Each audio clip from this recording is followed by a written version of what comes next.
டேட்டால மொத்தம் வந்து 4 unbalanced mass. Okay, நேத்து வரைக்கும் பார்த்தது என்னன்னா ஒரு அன்பேலன்ஸ்ட் மாஸ் அதே பேலன்ஸ் பண்றதுக்கு ஆப்போசிட் மாஸ் நம்ம வந்து போட்டுக்கணும்.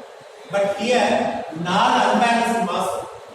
அப்ப 4 அன்பேலன்ஸ்ட் மாஸ் இருக்கும்போது எதை ரெஃபரன்ஸ் பிளேனா எடுக்கிறதுங்கிறது கண்டிப்பா டவுட்.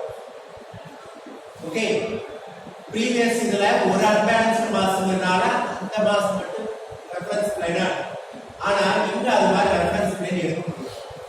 ஓகே, instead நான் என்ன பண்றேன், let us take or assume 1 2 imaginary masses, அதாவது mp and mq.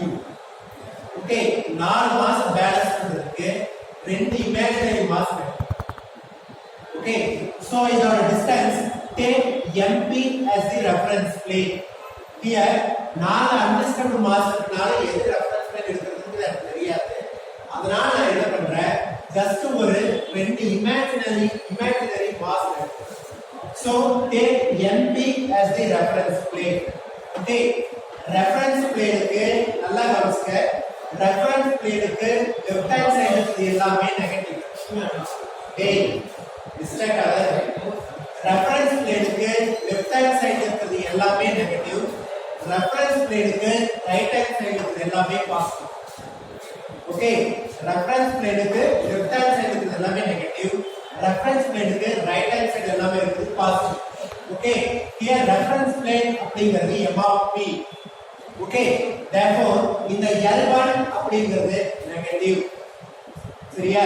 then L2 L2 L3 and L4 இது எல்லாமே பாசிட்டிவ் because ரெஃபரன்ஸ் பிளேனுக்கு ரைட் ஹேண்ட் சைடு இருக்கறனால.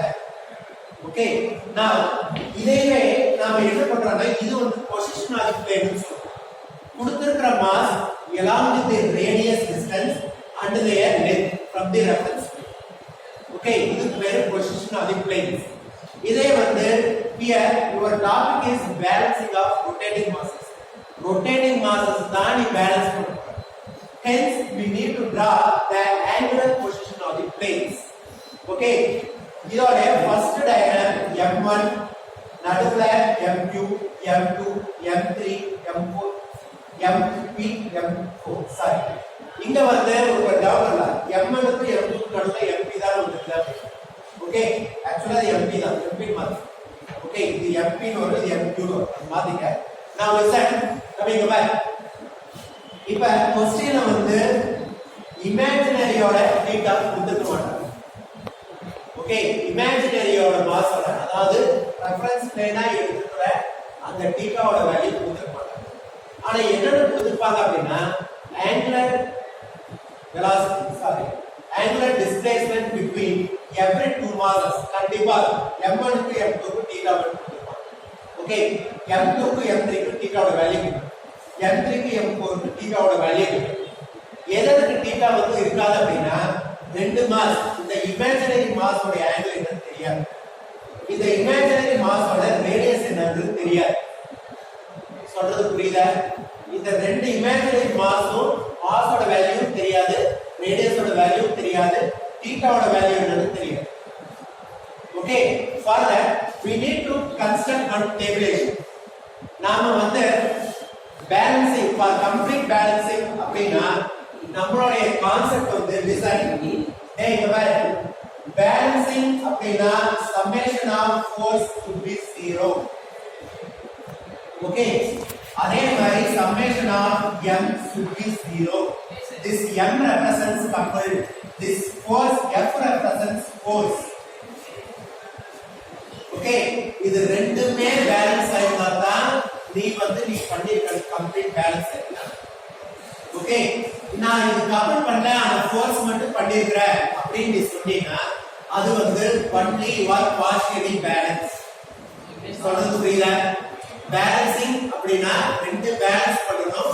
நம்பர் 1 ஃபோர்ஸை பேலன்ஸ் பண்ணணும், நம்பர் 2 கப்ளை பேலன்ஸ். சொல்றது புரியுதா? இது ரெண்டு பேலன்ஸ் பண்ணாதான் உன்னோட டயக்ராம் கம்ப்ளீட்லி பேலன்சிங் அப்படினா. இந்த ரெண்டுல ஏதாச்சும் ஒண்ணு மட்டும் நீ பேலன்ஸ் பண்ணிட்டீனா, either force or couple மட்டும் பேலன்ஸ் பண்ணிட்டீனா it is partially balanced அப்படினா. சொல்றது புரியுதா? Okay, here given mass m1 ஓட வேல்யூ given, r1 ஓட value given, F is directly proportional to mr. அதாவது centrifugal force Fc is equal to m omega square r. இங்க ஏன் omega எடுக்கல அப்படின்னா இப்ப 4 மாஸ் அட்டாச் பண்ணிருக்கிற இந்த சிங்கிள் ஷாஃப்ட், ஓகே, இது ஒரே ஷாஃப்ட்ல 4 unbalanced mass attach.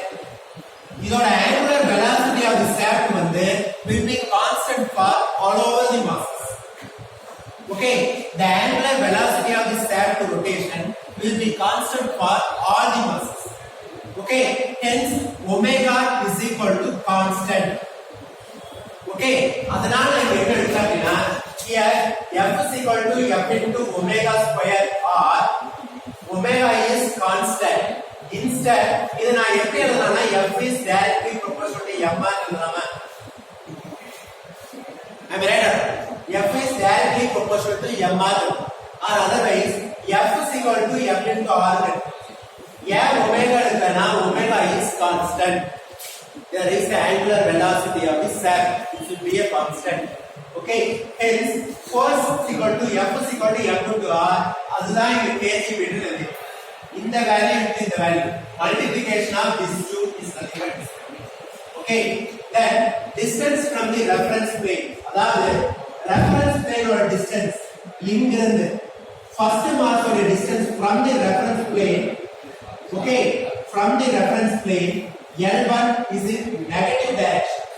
Okay, reference plane க்கு left hand side இருக்குது எல்லாமே negative, reference plane க்கு right hand side இருக்குது எல்லாமே positive. Okay, therefore L1 ன்ற value negative direction இருக்கிறதுனால இங்க minus of L1 அப்படினு. Okay, couple is nothing but it is the formula force into distance. Force into distance அப்படினா என்ன அப்படினா now said this is the mass, this is the force, and this will become a distance. Okay, when you multiply this force into distance, this is what we call couple அப்படினு. Okay, hence we multiply the force into this distance from the reference plane. Couple is nothing but multiplying the force into distance from the reference plane. Therefore minus of m1 r1 into l1, இந்த ரெண்டோட multiplication தான் இந்த value. Okay, now angle of the plane அப்படிங்கிறது என்ன அப்படின்னா தீட்டாவோட value. தீட்டாவோட value mostly every two masses நடுவுல இருக்கக்கூடிய ஆங்கிள் கண்டிப்பா இருக்கும். இப்போ AB அப்படிங்கிற மாஸ் இருக்கு அப்படின்னா AB க்கு நடுவுல என்ன ஆங்கிள் அப்படிங்கிறது கண்டிப்பா இருக்கும். எந்த ஆங்கிளோட வேல்யூ எனக்கு தெரியாது அப்படின்னா இந்த இமேஜினரி மாஸோட ஆங்கிள் எனக்கு என்ன தெரியும், அதே மாதிரி இந்த இமேஜினரி மாஸோட வேல்யூ என்ன தெரியும், இந்த இமேஜினரி மாஸோட ரேடியஸ் எனக்கு தெரியாது. Okay, we need to find out here this two mass is considered for balance in the unbalanced mass. நாலு unbalanced mass இதைய பேலன்ஸ் பண்றதுக்கு ரெண்டு இமேஜினரி மாஸ் இருக்கு. Okay, we need to find out what is unbalanced or what is balanced mass. சொல்றது புரியுதா? இந்த டயகிராம்ல இருந்து நீ என்ன ஃபைண்ட் அவுட் பண்ணுவேன்னா what is the balanced mass value, அதாவது m of p and m of q இதோட வேல்யூ என்ன அப்படினு ஃபைண்ட் அவுட். சொல்றது புரியுதா? ஓகே, இங்க கொடுத்திருக்கிற given எல்லாமே unbalanced. Position of the planes எல்லாமே இருக்குது unbalanced. இந்த ப்ளூ கலர்ல இருக்குது மட்டும் தான் பேலன்ஸ்ட் மாஸ். ஓகே, நமக்கு பேலன்ஸ்ட் மாஸோட வேல்யூ என்ன அப்படினு ஃபைண்ட் அவுட். புரியுதா?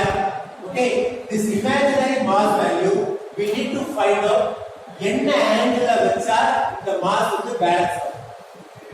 ஓகே, இந்த நாலு மாஸ்க்கு ஒரு ஆங்கிள் இருக்கு. என்ன ஆங்கிள்ல என்ன ஆங்கிள் இந்த மாஸ் இமேஜினரி மாஸ் வச்சா இந்த நாலு மாஸ் பேலன்ஸ் ஆகும். Okay, we need to find out what is the value of theta q and what is the value of theta p. சொல்றது புரியுதா? ஓகே, அதுதான் ஒவ்வொரு மாஸ் m of p ங்கிறது imaginary mass of the value. Then இது imaginary radius. Then this is the force value and this one is nothing but here Lp is equal to 0. Yeah. Since the plane starts from reference plane is p, அப்ப இந்த